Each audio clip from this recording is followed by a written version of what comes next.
So welcome and thank you for joining us for our third Thursday Night Out speaker series of the season. My name is Nicholas Cassis and I'm an associate rector here at Trinity-by-the-Cove. Tonight, we are honored to be joined by Dr. John Inazu.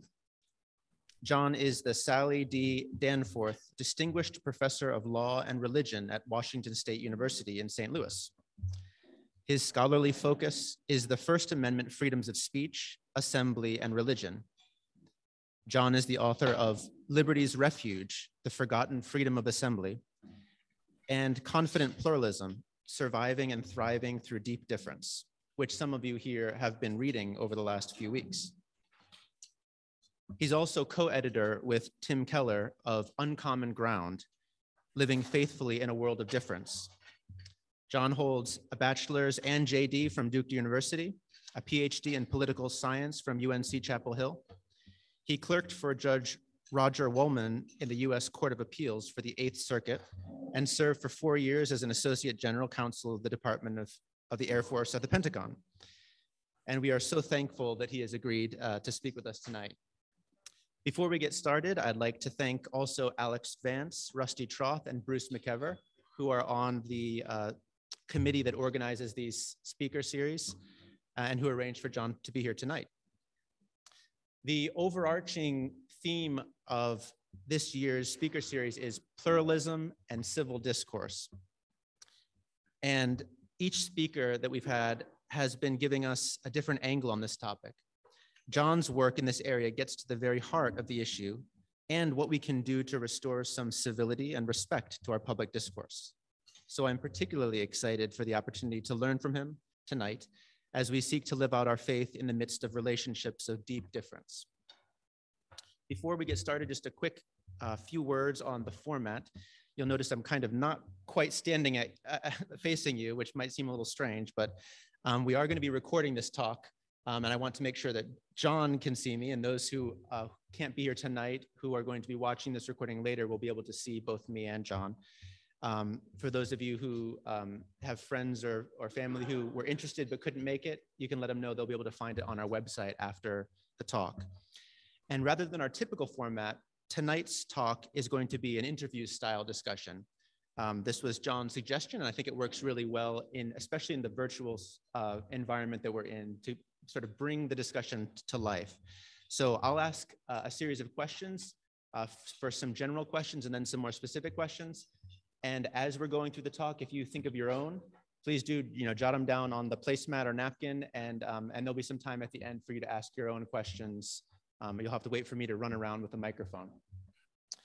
And now, without further ado, would you please join me in welcoming Dr. John Inazu.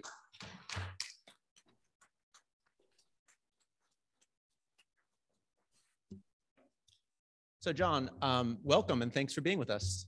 Yeah, thanks so much for having me. And I should say at the outset, I'm delighted that a few of you have been reading my book. I appreciate the engagement. And I also want to say I'm right now in the middle of an ice storm in St. Louis. So I have tremendous envy for all of you right now.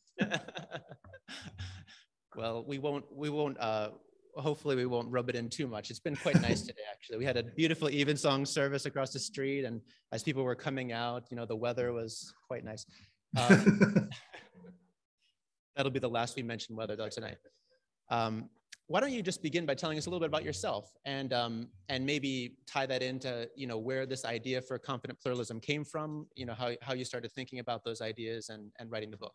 Sure. So just a super brief history of me. I went to college thinking I wanted to be a doctor, realized I didn't like blood and that wasn't going to work, but I was there on an ROTC scholarship that had me majoring in engineering, and I realized quite quickly I didn't like engineering either, but I was sort of stuck there with my scholarship major. So when I finished college, I went to law school just as an escape hatch from engineering, knowing nothing about the law, but then realized I actually quite liked the law a lot. And at the same time was pretty involved in a church and a Christian fellowship. So I was thinking both about Christian formation and law at the same time. I went from law school to work for 4 years at the Pentagon. And then toward the end of that time, started thinking about the possibility of law teaching. And that's where really the seeds of confident pluralism began. I wrote my PhD dissertation on the First Amendment's right of assembly. And one of the things that I realized thinking, for many years about the right of assembly, it's the only right in the First Amendment that requires more than one person to be exercised. So we've got the rights of speech, press, petition, religion, and assembly. And all of those others, I mean, Christians usually don't think of religion being exercised by yourself, but some faiths allow for that, where it's just an individual in God. So everything except assembly can happen as an individual, but assembly by its very nature requires more than one person. And so there was something that struck me about the groupness right in the First Amendment, that we interact in society, not just as individuals, but as groups, and that the founders cared about that and the First Amendment cared about that. And so my first book was sort of unpacking, what is this right of assembly and what does it mean today at a time when really a lot of people have just forgotten about it. And that's the intellectual framework of a lot of what I do as a law professor. And so I was thinking of a second book, and we was going to dive into the theory of that when a friend said, these questions of how groups work in society and how we navigate the differences that form and embed in groups, and really the sometimes counterintuitive idea that you have to protect difference in order to negotiate difference. So it actually matters that we have protections for our own groups, our churches and our neighborhood associations and our schools, and that those kinds of differences are not just important to academic theorists, but they're important to everyday people. And so this friend encouraged me to really think about a book that could be written for a more generalist audience. And that's really how Confident Pluralism began and emerged. And it's meant, for those of you who have read it, it's really meant to stand or fall as a matter of constitutional and American history. And I mean, I either succeed or I don't in persuading the reader that this is an important way to think about our own history and our own country. And you can access the argument whether you're a Christian or of some other faith or of no faith. It's just kind of for people interested in ideas and interested in our country. But the last thing I'll say about this is, as I was writing it, and as a Christian, I was thinking, these are also deeply Christian ideas. And really, Christians of all people should be leading the way in engaging across difference. And so I began pretty early on what I almost thought of as a kind of reverse translation, where I started with these general ideas that I wrote in Confident Pluralism, but then backed them up and tried to situate them within Christian theology, Christian discourse, and to say to people of the church, how are we maybe even more equipped than others to engage in this pluralistic environment and this world of difference. And that then led to the book that I did with Tim Keller and more recent talks like this one. Great. Well, I'm glad that your friend encouraged you to do that. We've certainly, I have benefited from it, and I know a lot of people here have as well. Your book is, in one sense, a response to what you call the fact of pluralism. What do you mean by that phrase? And how does accepting the fact of pluralism, which you hinted at recently, how does that differ from relativism with respect to truth? Right. Yeah. So the fact of pluralism is a term that comes from political theory. John Rawls and others honed in on it. But the real reason to make that point is there is a kind of pluralism. Those of you who are around in the 90s, think about like the 1990s interfaith efforts, which were all about getting Christians, Jews, and Muslims to come together and hold hands and pretend like the differences didn't matter.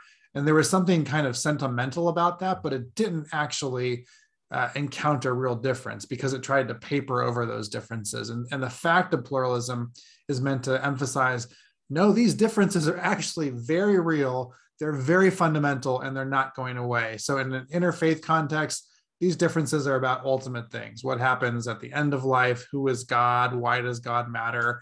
In a political context, these differences are about what is morally right and morally wrong, whose freedoms should be restricted and why, what's our view of a human being, what's the purpose of this country. These are massive differences, and naming those differences is very important to negotiating how you live together in spite of them. And without that initial naming of the fact of pluralism, there's a risk of just papering over those differences or pretending they're not there. And so it's very important to name with authenticity and specificity that we have these differences. And Nicholas, remind me of part 2 of that question. it was just, I think you already touched on it, which was, how does that differ from relativism with respect to truth? Right. Yeah. That's is really important, I think, especially for Christians to acknowledge that the fact of difference does not mean that all the differences don't really matter, or that the differences in the ultimate sense don't matter. And I think as a basic matter of Christian witness, we're not relativists, right? The gospel and the beliefs that we uphold are not relativist beliefs. And so as Christians, we can look at the world and say, some differences are really wonderful. I mean, in some ways, there's difference embedded in the Trinity, and having difference about sports teams or ice cream flavors make the world really great. But not all differences are good. And this hit home for me when I was talking with an atheist friend of mine, and we were talking about our many differences. And he said, "This is great that you believe in, or that you like mint chocolate chip and I like vanilla, and you believe in God and I don't."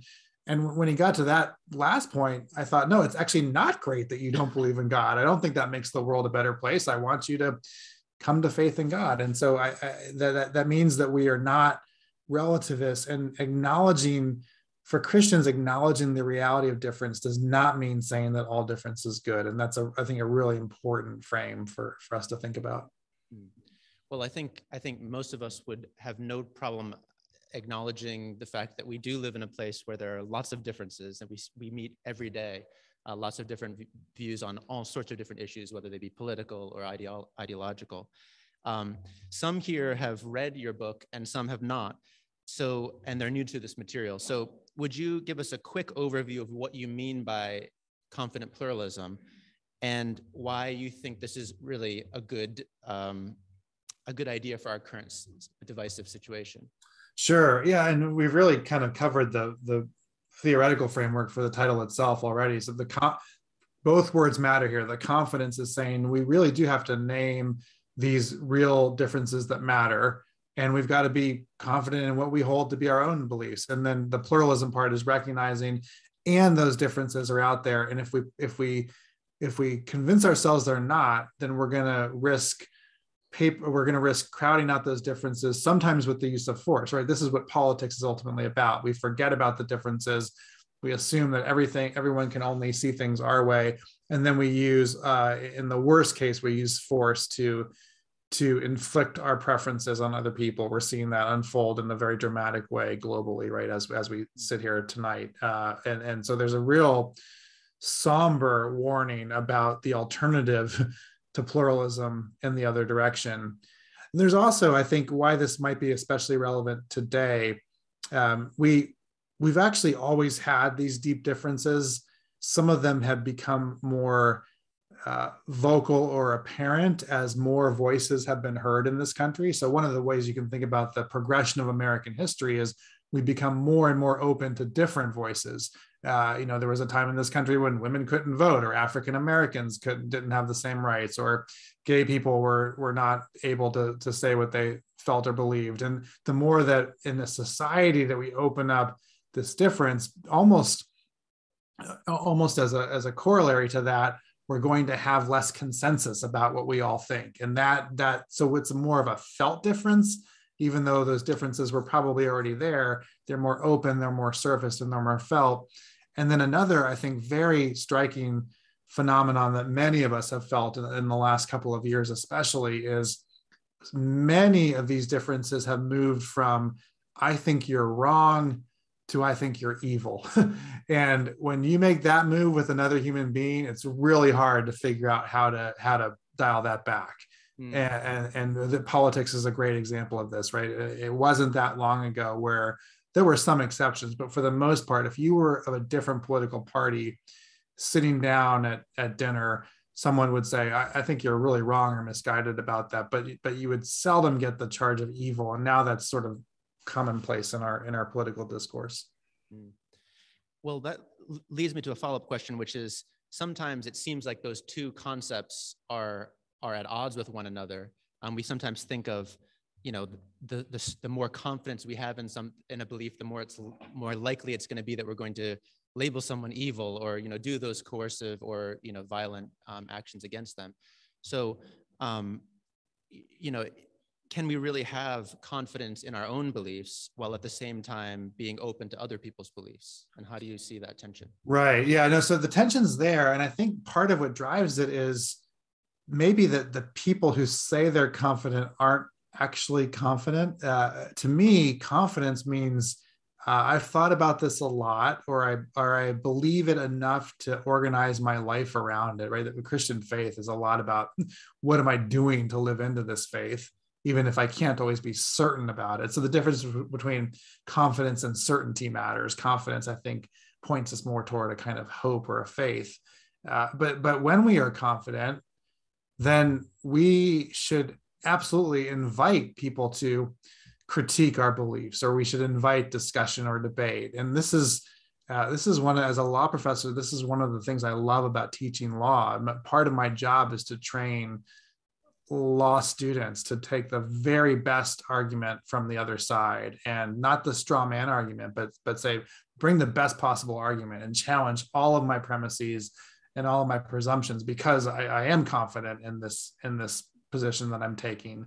And that's I think that's an important skill set that we've sometimes lost, and we replace that with a false confidence that projects almost a kind of certainty, but underneath we're just not sure, and so we get defensive or frazzled when someone challenges our beliefs or our viewpoints.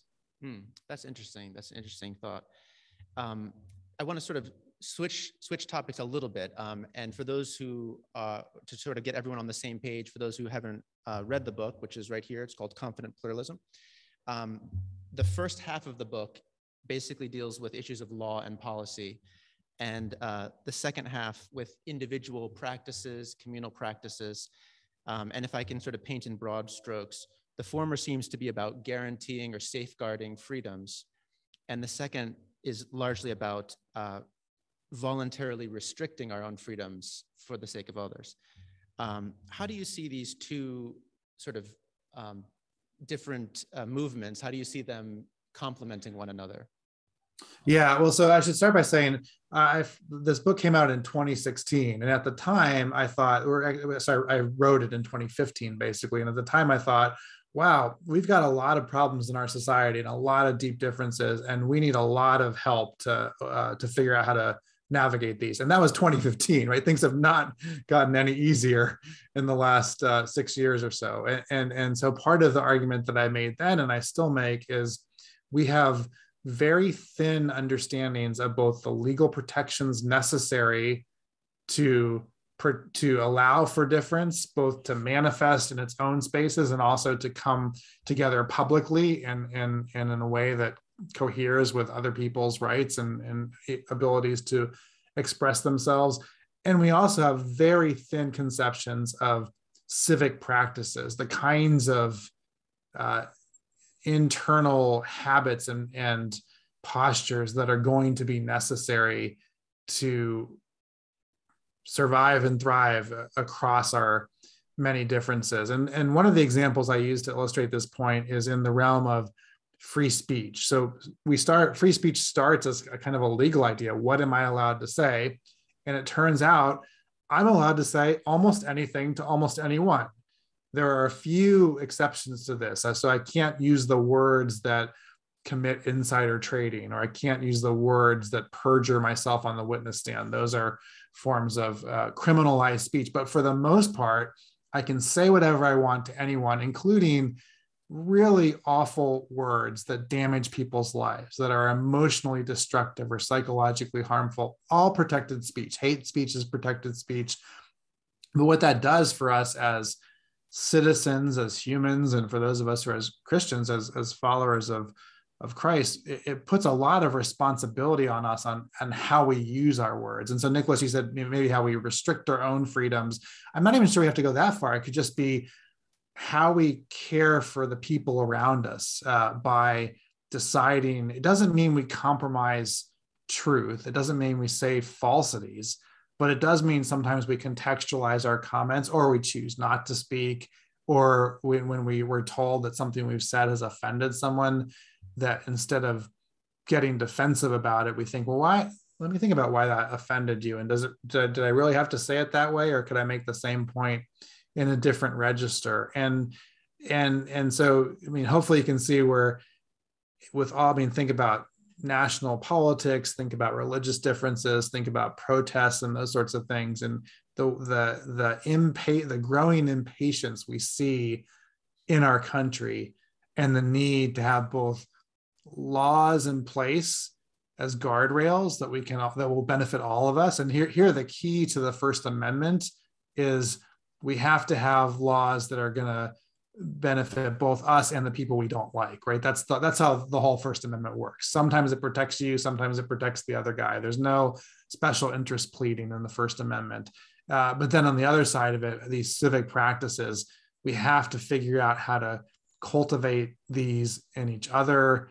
What are the institutions that help cultivate those practices? Where can we practice being patient, and where can we practice being civic? And I think about this a lot with my own kids. I've got 14, 12, and 9 right now.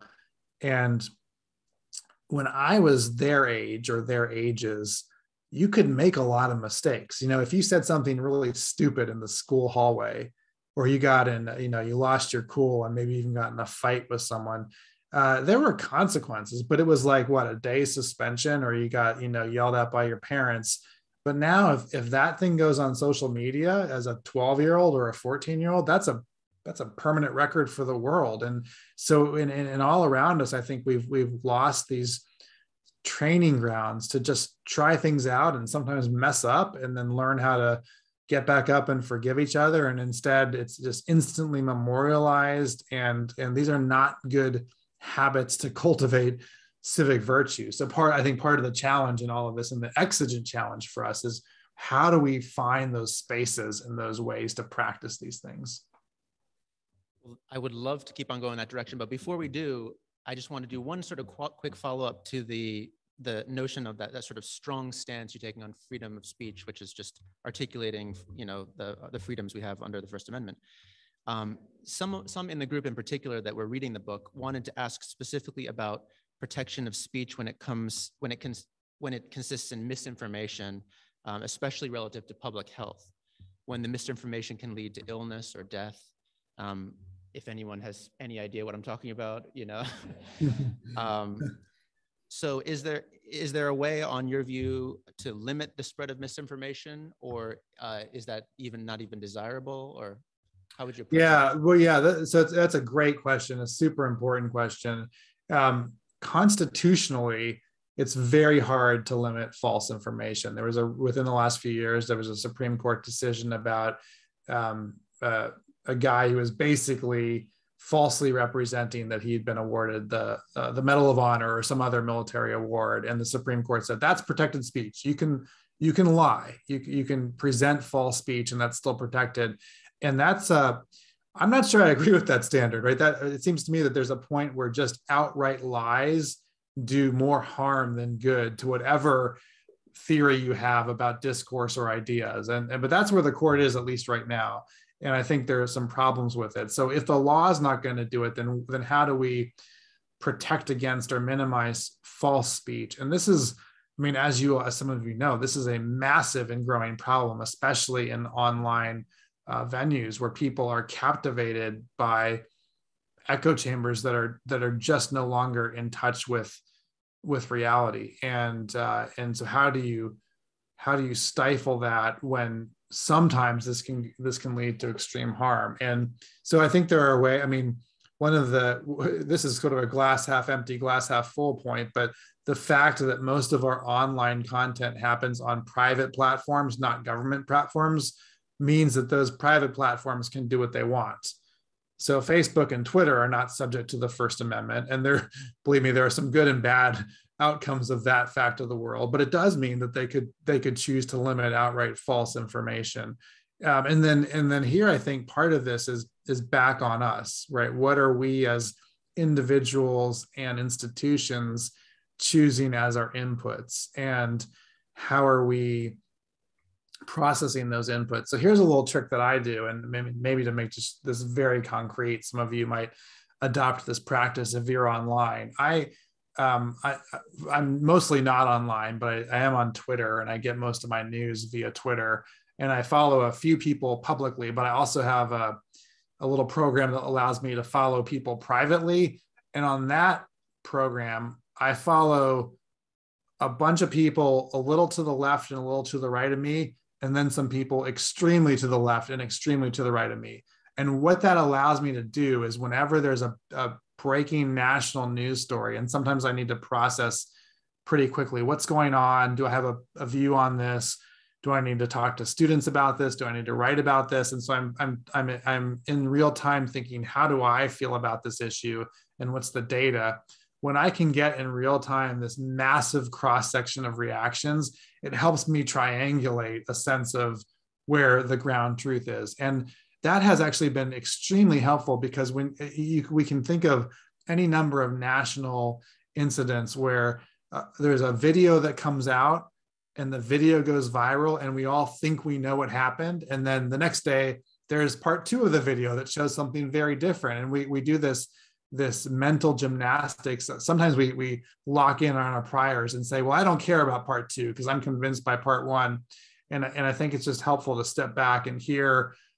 You've got to use discernment here. So filter the bad inputs, but to get a broad perspective and to realize that, these days, even some of the most careful journalism is going to be biased. And it's often good to get at least 2 perspectives on some of these big stories. It's helpful.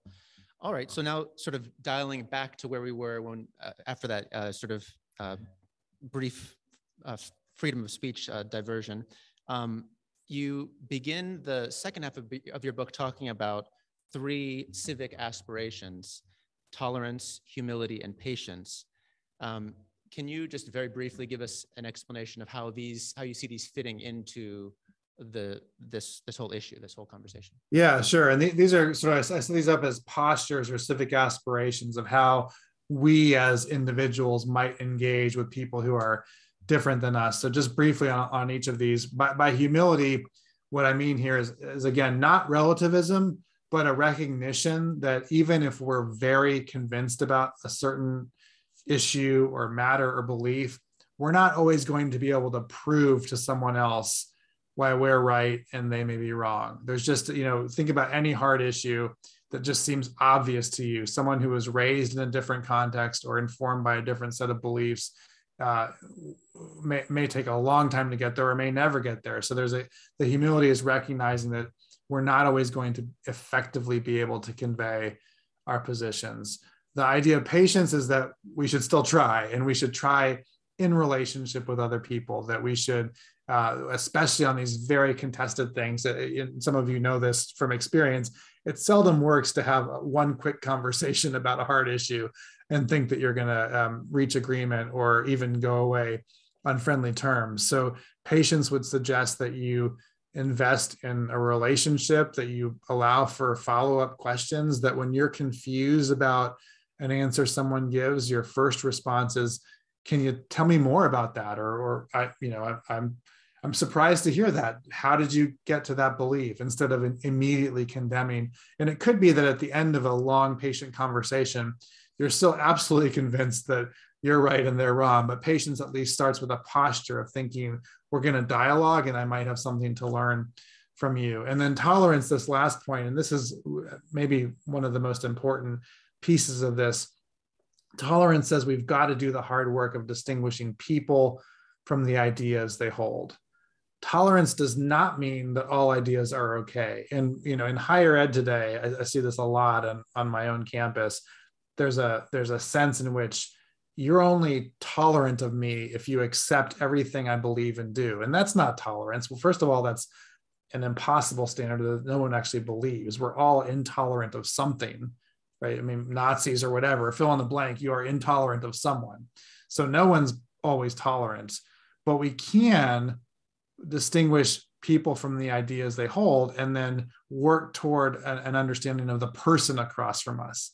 And to say, I might actually think that your idea is deeply wrong. I might even think it's evil. I mean, the idea you hold is evil, but that doesn't mean I see you sitting across from me as an evil being, that I can still find our shared humanity. And for Christians, again, this is why I think Christians ought to be the front runners here. Christians see that other person as necessarily an image bearer, created in the image of God. So we don't even have a choice about how we engage with that other human being, as hard as it might be.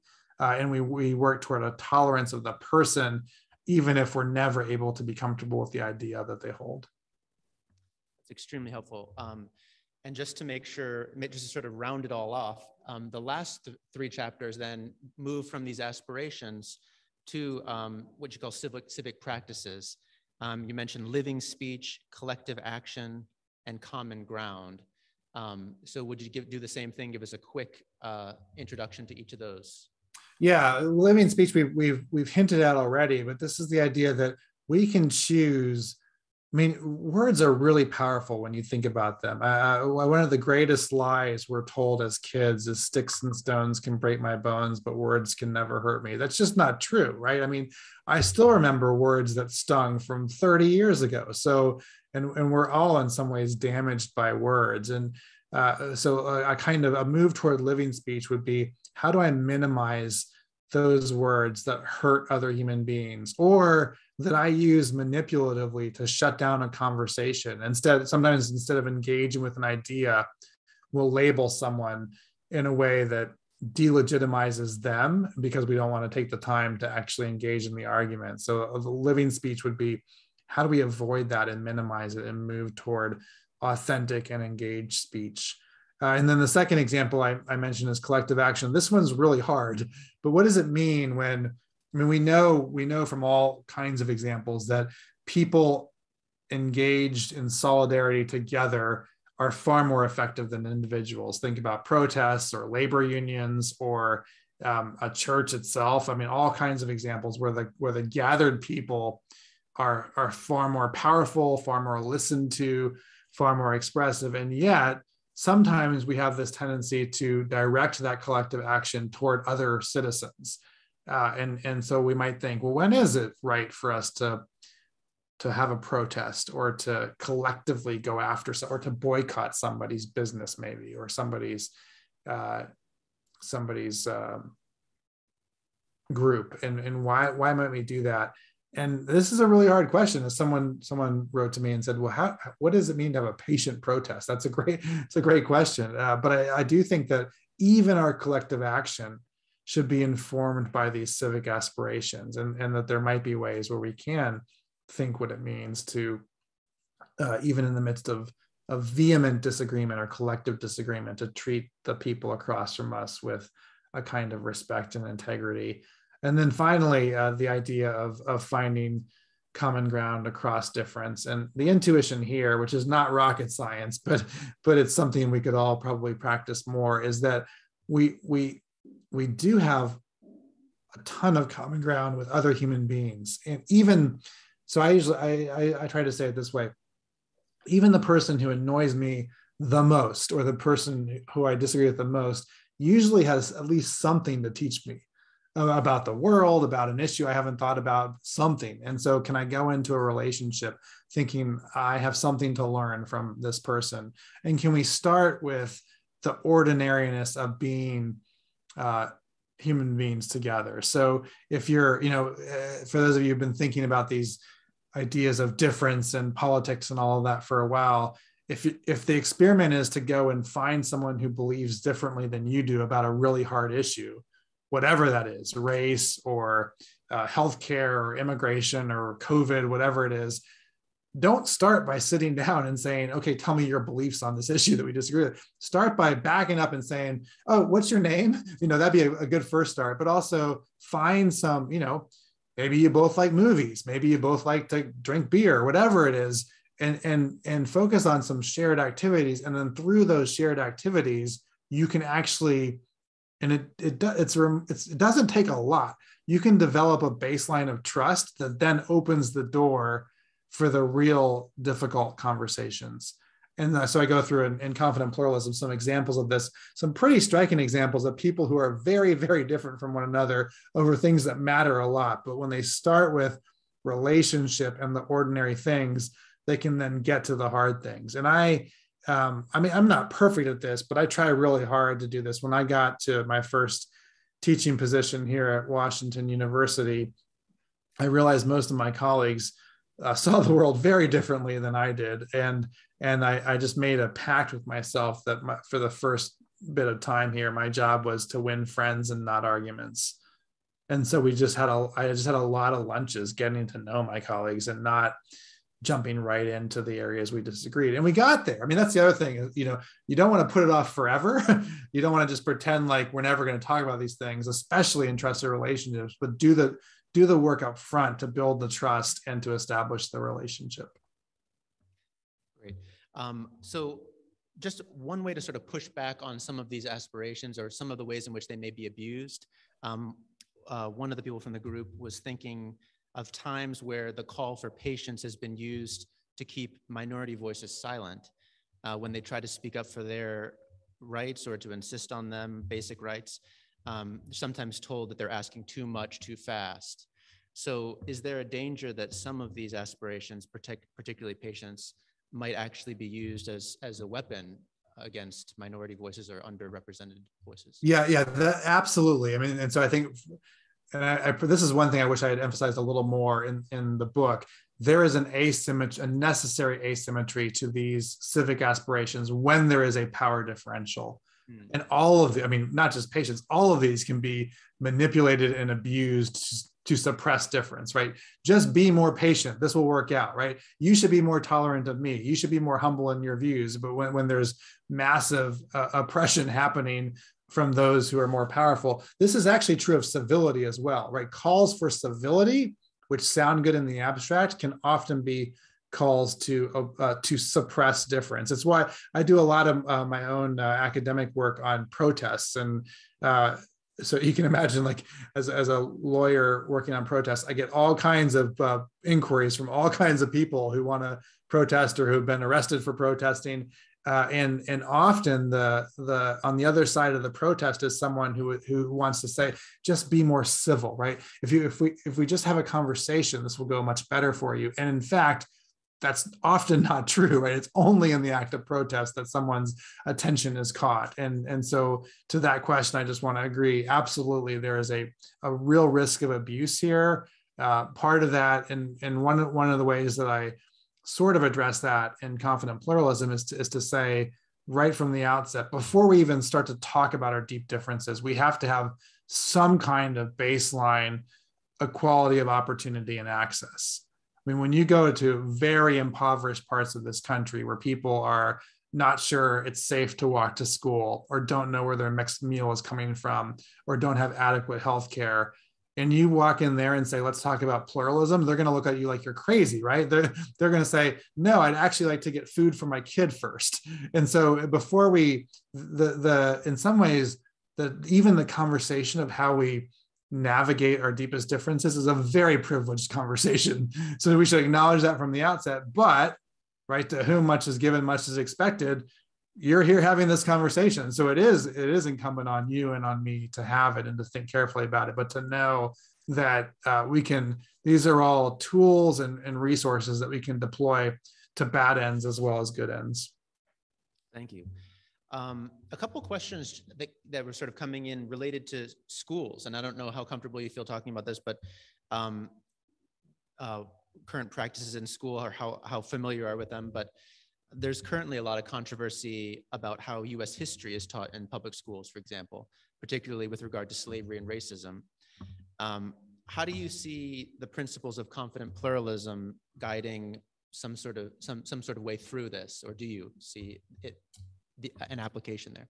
Yeah, so I teach when I teach a class on religion and the Constitution, and as you might imagine, there are a lot of cases involving kids in schools. And one of the things I note to my students is these cases are there for a reason, because all of this really comes to a head when we're talking about our own kids, right? It's one thing for a bunch of adults to argue about concepts, but when we entrust our kids in this very malleable environment where they can be shaped and influenced in pretty deep ways, that's where the stakes seem higher and the rubber meets the road. So I think as one initial observation is there is, and there never has been, a neutral space when it comes to really most of the humanities. I mean, I guess math is basically neutral, at least at the level of K through 12, although even math can get crazy at the higher levels. But what's that? What about new math? Yeah, right. So yeah, right. Good example there. But think about English or history, psychology, any of these topics. Nothing about them is neutral. When I teach a class, I first decide what the curriculum is going to look like, and I make all kinds of content decisions that say we're going to focus on this and not that, and that's not neutral. And then I teach it in a certain way. And I always tell my students, at the end of the day, you've got to trust me that I'm doing my best to convey this with nuance and to present different angles of how we view this. But it doesn't mean it's neutral, and it doesn't mean it's objective. And history is definitely not objective, and all kinds of curricular choices are made. And so, having said all that as a long preface, and a lot of history has been taught in a non-neutral way that has actually eliminated or excluded a lot of non-majoritarian voices for a long time. So now we're seeing this rebound where people are saying, well, you missed lots of things. I mean, one of the reasons I know this is I'm half Japanese. My grandparents were interned during World War II at Manzanar, and my dad was born in the camps. You know how much we learned about that in history classes? Nothing, right? So people didn't talk about the internment. People talked about storming Normandy and all the good things that the US did in World War II. And there is this sense in which, American history for a long time has been a sanitized version of the good things we are as a country. And I think it's actually really useful for us and our kids to learn about the bad things we've done as a country. And part for Christians, truthful accounting of memory is really, it's an ethical practice that's important for us to do. And then at the same time, and this is where some discernment comes in, it's also the case that there have been some good things. Even in our discussion right now about overcoming difference, you might say, well, at the founding, really the people in power were a bunch of white guy Protestants. How hard was that? Well, the answer is it was really hard because those white guy Protestants were killing each other over their differences in other parts of the world. So that's a win, right? We should take it as a win. Yeah, there were a lot of bad things happening back then. People were enslaved, women couldn't vote, all kinds of bad things. And yet there was also this religious experiment emerging that had never happened in the history of the world, and with really good ends and imperfections along the way. So history is always mixed. It's never neutral. It's always going to be politically contested. And I think there's a kind of wisdom and discernment here, but also probably particularly for people who are part of a majoritarian culture, by which I mean largely a white culture or a Protestant culture, a sense of humility about maybe what we've learned and the stories we've been told that might be impartial stories, and an openness to learning more about some of those stories with a posture that is meant to learn and discern and not necessarily react. Well, we're just about at the time where I want to sort of start to open this up to general questions. But before we do, you've been hinting at in several different ways and sometimes making explicit the connection between the content of Confident Pluralism and your Christian faith and the virtues and values that you try to live by as a Christian. In your other book, Uncommon Ground, you mentioned in the introduction, if our culture cannot form people who can speak with both conviction and empathy across deep differences, then it becomes even more important for the church to use its theological and spiritual resources to produce such people. So maybe would you just spend just a couple seconds talking about how you see some of the connections between what you're advocating here in Confident Pluralism and then just our common faith? Yeah, so if you were listening super carefully, when we talked about humility, patience, and tolerance, I described those as postures or aspirations and not virtues. And I do not refer to them as virtues in Confident Pluralism. And the reason, my first draft of this book talked about the virtue of humility and the virtue of patience. But as I thought about it more, I realized that virtues are the kinds of things that are habituated in people over time, and you've got to practice them and internalize them. You can't just read a book and be patient, right? Or you can't just learn tolerance from a seminar. So they're inculcated in you, usually through institutions that can house these practices over time. And as I was writing this book, I thought, I don't know where these institutions are. Like, who's teaching these sorts of things? So I punted. I thought, well, I don't think we've got these virtues, but surely anyone can aspire to anything. So let's talk about the aspirations of humility, patience, and tolerance, and then hope that sooner rather than later, these aspirations will turn into virtues that emerge from practices. And I think that's a little bleak, but I think it's the best we can do in our present society, and then work really hard to build and sustain the institutions that can actually form virtuous people. And so there's a vision. It's a modest vision. It's a limited vision. And then for Christians do have virtues. We claim virtues, and ours are not. I mean, humility, patience, and tolerance are in the background, but we have faith, hope, and love more centrally, and these are rooted in the core of our faith and what we believe, and they give us, I think, even far greater margin. So to think about something like patience, one of the reasons that we can be patient in society is that we're part of a much larger story where God doesn't talk about what happens in the next election cycle, but he talks about blessings to 1,000 generations. So our whole sense of time should be radically distorted. And when we feel the temptation to become impatient, we can remember that we are part of a much grander story, and that our hope is in the person of Jesus, and that we place our faith there. And then with the idea of Christian love, we realize tolerance is just a baseline. It's the opener. So yes, we should tolerate people and not the ideas they hold. And we should the root of tolerance is this idea of endurance. We should endure other people who we don't like. Yes. And oops, by the way, we also have to love those people. We have to love our neighbors. We have to love our enemies. We have to love a whole lot of people. And that's not, Jesus doesn't say like, love people if you want. He says you are commanded to love. And so what does a radical love mean and manifest? So faith, hope, and love can anchor Christians in the civic pursuit of humility, patience, and tolerance. Thank you. All right, let me open it up to questions. I've been asking all the questions, so I'm sure you have some to ask now. Or did I think of all yours? Appreciate it very much, what you've had to say. It's very thought-provoking. What you mentioned in demonstrations, and there's been this truckers demonstration in Canada, and evidently we may be facing one here as well.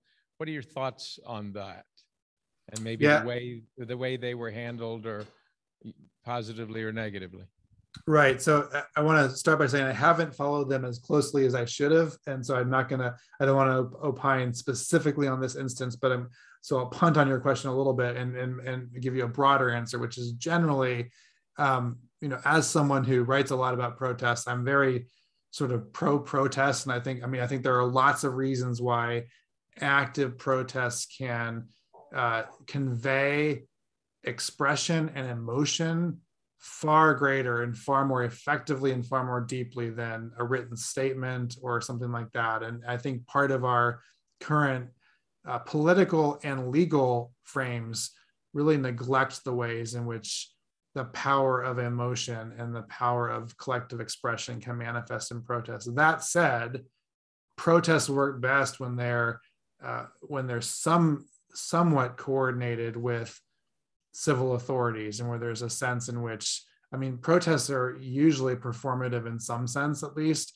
And even the most sophisticated and most effective protests in history have often been pre-screened with local authorities. When you think of some of the massive civil rights protests in the 60s, there was law enforcement understanding that some of these would happen, especially when it comes to shutting down streets or venues for public access. And then there, the law is very clear. If you're going to shut down a public way, you've moved from protest to civil disobedience. And you can do that, but one of the deals with civil disobedience is you face consequences. And if you're actually engaged in civil disobedience, you should want those consequences. It's sort of part of saying, I find this law so unjust, or this policy so immoral, that I cannot do anything but disobey it. And I'll, and so Martin Luther King goes to jail for his acts of civil disobedience. So there is a cost to it. On these specific examples, I don't know enough about what is going into them, but at the point that you're actually blocking a right of way or commerce or something like that, then you've moved squarely into the realm of civil disobedience, and there are going to be consequences. And at some point, unless you are up to the point of an actual act of revolution, you're going to be bounded by what you can do in those settings. 1 second. Thank you very much for your comments on everything that you have instructed us on at this moment. Speaking of instruction, my granddaughter is looking what to do in this world at the age of 22. And as a grandfather, I'm always trying to think of ways that I could actually guide her. And one of them is perhaps trying to distinguish what certain fields of opportunity are for her, such as medicine, or it might be journalism, might be law. But so getting to the situation of law, what do you say to the young first-year student who comes facing the whole history of law and what the end will be for that person? How do you address that with that person on the first day of class, so to speak? Yeah, that's a great question. Do you all have an hour or so for me to give you the answer? Give us the 1 minute version. The 1 minute version, right? Well, I will say this. So first of all, I think legal education is just tremendous for helping you think more clearly, to write more clearly. There are some obvious constraints, like don't get in a lot of debt to do it. And there are, don't go to the reach school that's going to cost you a lot of debt, because it will really constrain what you can do. But the other thing, and this is maybe an even more serious point, the law ultimately relies on coercion to work. So lawyers are not interpreting poetry. They're interpreting laws and regulations that constrain other people's lives. And it's serious business. That's why we're a professional school and not a graduate school. And so I tell my students, and I tell them this multiple times, take this seriously and count the costs. And it doesn't, I think some Christians are called to be lawyers. I think the law is really important to preventing more violence than not. But the law also uses violence to get things done sometimes. And that's a reality of what lawyers do. And that's true. This is a longer argument. I'll spare you it today, but I don't spare my students. That's true whether you're a prosecutor or whether you're a transactional lawyer helping companies on Wall Street. It's the same system and the same underlying forces, which just means take it seriously and know what you're getting into. And if all you really want to do is interpret text without consequences, then go to grad school and study some obscure poem that nobody knows. But if you're gonna do law, then realize that it matters. And then the last thing, you can never give a lawyer just a minute here, Nicholas. But the last thing I will say is, I think the law is really important, and we are at a moment in our country's history where there's going to need to be a lot of rebuilding of institutions and social trust and expertise, and lawyers are going to be part of that. Other people as well, but lawyers will be part of that. And I want serious people to take that job seriously. Thank you.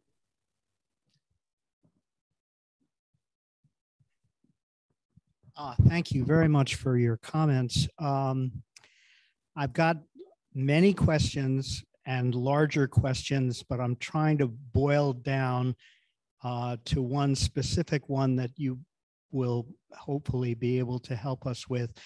And the question is basically, what do you see as the role of religion in the pluralistic society that we live in? What is the ultimate goal from your perspective for religion in our society? Yeah, great big question for sure. So I'll say this. Religion as a category, so including all kinds of different faiths, has a way of providing a common resource. And so one of the lessons we know from earlier interfaith work is that it was really hard to get people of different faiths together, but you could at least talk about God in most cases, or you could talk about transcendence, or you could talk about why this religious practice that might be different from my own was still important to someone. And we're at a moment historically and demographically in this country where we have now a politically significant segment of the country that is not religious, that rejects transcendence and religion altogether. And this doesn't mean that atheists are bad and religious people are good, because I know lots of examples in the other direction of both, but it does create this very difficult constraint on just discourse. We can't appeal to a shared sense in God. We can't appeal to a shared transcendence. And one of the really urgent and yet unanswered questions for us as a country is, if that's not what unifies us, and in unifying around religion is a tricky thing, because it's usually in this country manifested as a particular kind of religion, sometimes oppressing other religions or non-religion. But if it's not religion, then what is it that's going to hold us together as a country? It's not just going to be the Olympics and national tragedies. So there's got to be something to fill that void, and it's unclear what that might be. Maybe I'll say the best case of religion is it did provide a kind of unifying language that might be slipping away. So that's religion. You didn't ask this question, but I will say Christianity as a particularized faith rather than religion more generally. I think the role of Christianity is to be a faithful presence and a faithful witness of the people of God, regardless of the political context in which we find ourselves.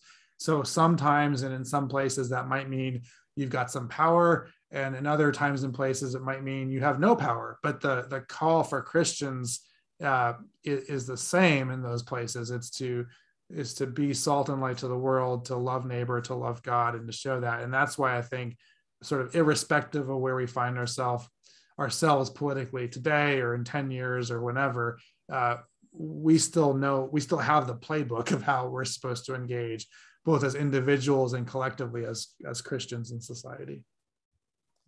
Thank you. I know we're getting kind of close here, but one more question. Need both of them. What do you think about some of the excesses of the law? We're known as a litigious society.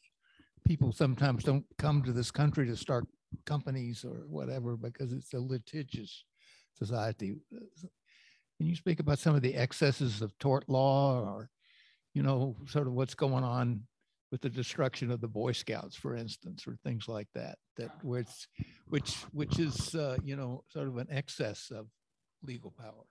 Yeah, so those examples point to massive questions of sort of the role of law and theories of government and big government versus small government and libertarianism and those sorts of things. So the law is sometimes really good and it's sometimes really bad, and it can be used and abused. And I think so. One of the things, back to what we as two things about what we as Christians can do when it comes to the law. One is we should be looking for abuses of the law and injustices so that we can stand against them.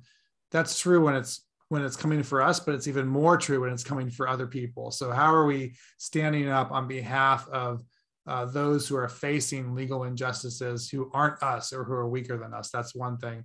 And then the second thing, we are massively a litigious society, and Christians are also massively litigious. And so one thing we might do is take more seriously Paul's counsel about lawsuits among believers, right? There's pretty strong language that Christians should not be suing each other because we are different. And we're actually, when you think of the context in which Paul was writing, he was saying back in the early church, we, the church, are the ecclesia, a differently ordered political body than the rulers and authorities apart from us. And it's imperative that we look, act, and behave differently. And when we just sue each other, we're not doing that. And, I think a lot of our own internal practices as Christians often forget that counsel and that example.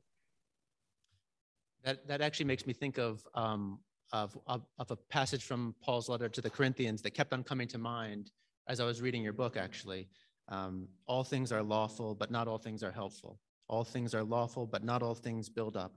Let no one seek his own good, but the good of his neighbor. And it just seemed like that was collecting a lot of the common threads of the argument of your book and a lot of the discussion tonight. I am conscious of your time. I want to be respectful of that. And so even though I'm sad to say it, we are just about out of time. I do want to thank you all for coming out tonight. And also a big thank you to John for being here with us.